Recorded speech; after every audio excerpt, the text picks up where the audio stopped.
विजु जनता दलर सभापति एवं आम समस्तंकर प्रेरणार स्रोत श्रीजुक्त नवीन पट्टनायक सार को मोर प्रणाम।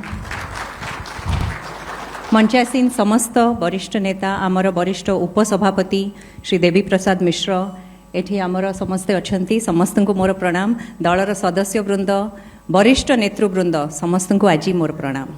दीर्घ 24 वर्ष धरिकी मते सुजोग मिलिथिला श्री नवीन पट्टनायक सारंकर नेतृत्व रे ओडिशा माटी एवं जनसाधारण को सेवा करिबा पाई। आज विजु जनता दल रे शामिल है मते पुणी थर से सुजोग मिली। मो पाई श्री नवीन पट्टनायक हेले मोर प्रेरणा। 2001 रे जेतेबेले ओडिशा रे बन्या हेइथिला मो सेतेबेले प्रोबेशनर थिली। 25 वर्षर आदर्शवादी जड़े युवती आमको आठमल्लिक पठा हेइथिला एवं कुआ हेइथिला गोटे रिपोर्ट प्रस्तुत करिया पई आउ तत्कालीन मुख्यमंत्री नवीन सार पाखे प्रस्तुत करने से रिपोर्ट टी आमे आसिलु। सेटा थिला मोर प्रथम साक्षात्कार सार सांगरे।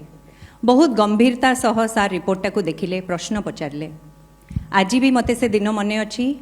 आउ आम मैंने सब आउ गोटे दिन भी देखिलु सार शासन काल रे यूनाइटेड नेशंस रो ओडिशा को पुरस्कृत करागला डिजास्टर मैनेजमेंट रे। सारा विश्व मानिला ओडिशार disaster management model. New York Times रे लेखा हैला how do you save 1 million people from a cyclone, learn from Odisha. 2005-6 रे मु सुंदरगढ़ जिलापाल थिली। सेतेबेले मध्याह्न भोजन रो दरदाम रे टिके वृद्धि हेइतिला। सार को आमे गोटे प्रस्ताव देलु डाली किंबा तेल न बढ़े कि आमे अंडा इंट्रोड्यूस करिबा। सार सेतेबेले तुरंत मंजूरी दे देथिले आ बिस्रार गोटे स्कूल रे आसिकी सेही कार्यक्रम को इनॉग्रेट करथिले। एवं सार सेतेबेले हमको कहिथिले कि पिला माने हेले ओडिशार भविष्यत, सबु बेले तांको गुरुत्व दबा कथा। छोट छोट स्कूल पिला माने तांकर आदर आ स्नेह मु देखिथिली। ममता योजना भी सेमती आरंभ कले सार। दिने डाकिकी हमको पचारले महिला शिशु विभाग रो अधिकारी मानकू काम करुथिबा बाहरी काम करुथिबा महिला मानकर तो मेटर्निटी लीव अछि, आम गाँ रे रहिथिबा महिला मानकर कोन? आमे तुरंत प्रस्तुत कलु, ड्राफ्ट नहीं कि गलु सार पाखरे। सार सबू कंडीशन काटी देले आ कहले मातृत्व सुरक्षा पई किछि एलिजिबिलिटी दरकार नाही, 2टी पिलार कटकणा दरकार नाही, यूनिवर्सल करंतु एटाकू। आ सेठू आरंभ हेइथिला ममता योजना, जोथि पई दिल्ली रो अधिकारी माने आसीथिले नेशनल मेटर्निटी बेनिफिट स्कीम पई सिखिबा पई। आज जदि ओडिशा रे शिशु मृत्यु हार एवं मातृ मृत्यु हार कम हेइछि ताहेले केवल सारंकर इनोवेटिव आ सेंसिटिव पॉलिसीज पई। एमिति अनेक घटना अच्छी मु कहि चलिबी, किंतु बारंबार सार हमको प्रेरित करचंती नूतन भावरे। मिशन शक्ति भलिया महान सशक्तिकरण कार्यक्रम रो प्रेरणा भी नवीन सार।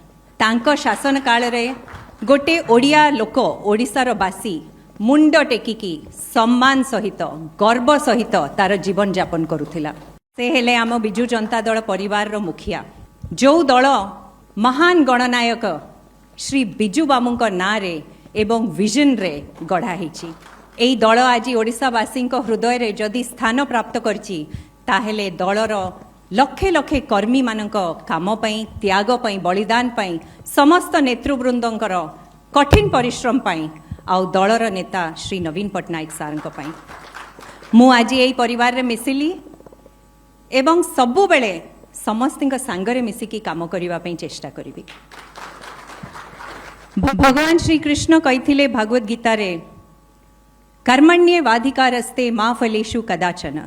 सेही कथाटी की मने करिकी गोटे साधारण मध्यम वर्ग परिवार रो गोटे साधारण झियोटी आईएएस हबार स्वप्न देखिथिला। पिता केन्द्रापड़ा जिलार पट्टामुंडई ब्लॉक रो बल्लुरिया गाँ रो पिला। श्री जगन्नाथंक कृपारू एई स्वप्न भी साकार हैला।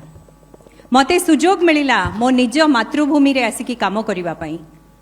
मते सुजोग देले श्री जगन्नाथ नवीन पट्टनायक सार को भलिया नेतृत्व को अंडर रे काम करिबा पई।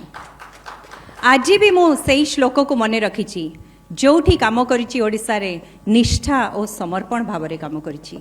आगु को भी मु आपण मान समस्तଙ୍କ संगरे श्री जगन्नाथंकर कृपारू आम दलर सबु सदस्य मानकर आशीर्वाद रु श्री नवीन पट्टनायक नेतृत्व रे सेई निष्ठा और समर्पण रे काम करिबी।